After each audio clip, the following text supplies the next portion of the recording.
একসময় বোমা তৈরির অভিযোগে গ্রেপ্তার, 7 বছর পর আদালতের রায়ে খালাস। কিন্তু কারাগার থেকে বের হওয়ার পরই কি আবার শুরু হলো পুরনো খেলা?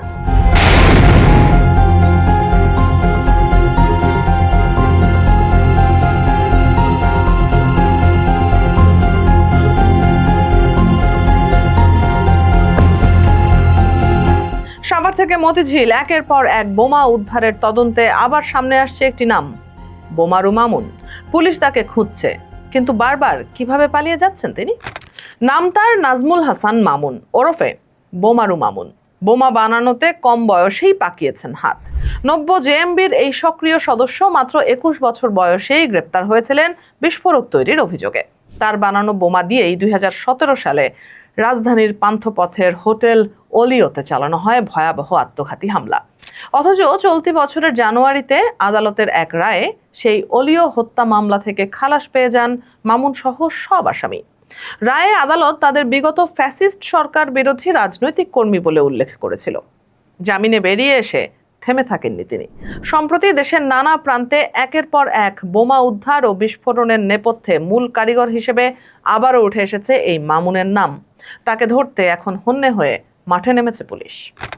দর্শক, আপনাদের নিশ্চয়ই মনে আছে 2017 সালের 15 আগস্টের সেই নারকীয় সকালের কথা। ধানমন্ডির 32 নম্বরের খুব কাছেই পান্থপথের হোটেল ওলিও। ধানমন্ডির শোক দিবসের অনুষ্ঠানকে ঘিরে চারপাশে তখন কড়া নিরাপত্তা। ঠিক তখনই পুলিশ খবর পায় হোটেলটিতে বিপুল বিস্ফোরক সহ অবস্থান করছে এক উগ্রবাদী তরুণ। সেখানে পুলিশ অভিযান চালাতে গেলেই ঘটে এক বিকট আত্মঘাতী বিস্ফোরণ। হোটেলের দেয়াল ধসে পড়ে এবং ঘটনাস্থলেই প্রাণ যায় সাইফুল ইসলাম নামে এক যুবকের।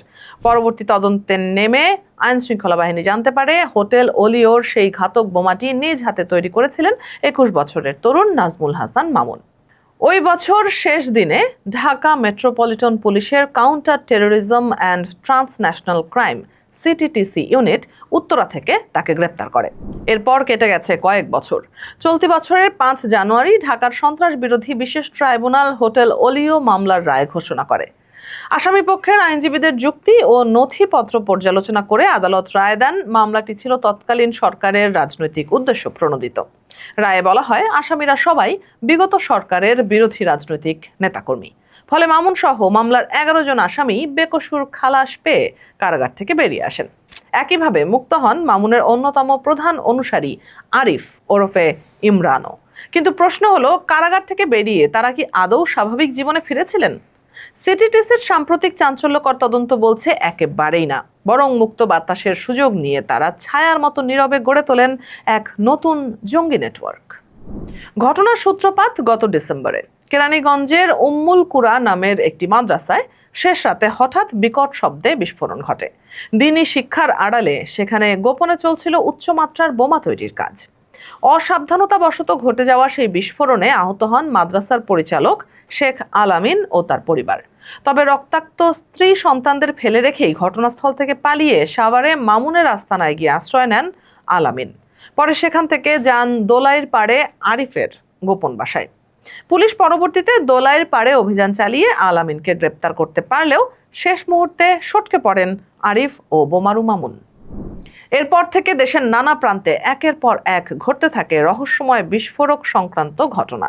কখনো যাত্রাবাড়িতে পুলিশের তল্লাশির মুখে দায়িত্বপ্রাপ্ত কর্মকর্তাকে ছুরি মেরে ব্যাগ ভর্তি তাজা বোমা ফেলে রেখে পালিয়ে যাওয়া, কখনো কুমিল্লার শিব মন্দিরে আকস্মিক বিস্ফোরণ, আবার কখনো সায়দাবাদে পুলিশকে লক্ষ্য করে হামলা।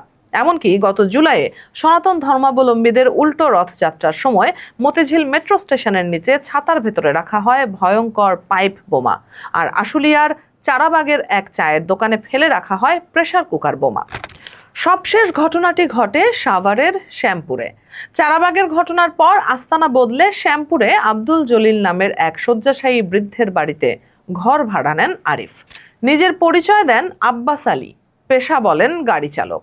পাশে একটি প্রাথমিক বিদ্যালয় থাকায় সন্তানদের পড়াশোনার অজুহাত দিয়ে ঘর নিলেও দিনে তাকে কখনোই দেখা যেত না। রাতের অন্ধকারে গোপনে ঘরে আনতেন হাইড্রোজেন পারঅক্সাইড ও অ্যাসিটন ভর্তি বড় বড় জেরিক্যান। উদ্দেশ্য ছিল টিএটিপি নামে অত্যন্ত সংবেদনশীল ও মারাত্মক বিস্ফোরক তৈরি করা, যা সামান্য তাপ, চাপ বা শব্দেই নারকীয় ধ্বংসলীলা চালাতে সক্ষম। গত মঙ্গলবার সন্ধ্যায় সিটিটিসি সাভারের সেই রহস্যময় আস্তানা ঘিরে ফেলে। রাত 1:45 পর্যন্ত চলা অভিযানে 26 বছর বয়সী আরিফকে গ্রেপ্তার করা হলেও তার গুরু বোমারু মামুন আবারও আধার রাতে পালিয়ে যেতে সক্ষম হন। এই অভিযানের পরদিনই সাভারের লালটেক ঘোড়া মসজিদের সামনের মাঠে ফেলে রাখা এক নীল ড্রামের ভেতর থেকে উদ্ধার করা হয় তাজা প্রেসার কুকার বোমা। দর্শক, রাজনৈতিক পট পরিবর্তনের সুযোগে বিচারিক প্রক্রিয়ায় খালাস পাওয়া, গুম বা নির্যাতনের অভিযোগ তুলে পার পাওয়ার চেষ্টা করা এবং পরবর্তীতে আবারও বিস্ফোরক নিয়ে একই অন্ধকার জগতে ফিরে আসা, এই পুরো ঘটনাক্রম এক বিপজ্জনক নাটকের দৃশ্যপট। আইনশৃঙ্খলা বাহিনী এখন যে কোনো মূল্যে বোমারু মামুনকে পাকড়াও করতে যাচ্ছে।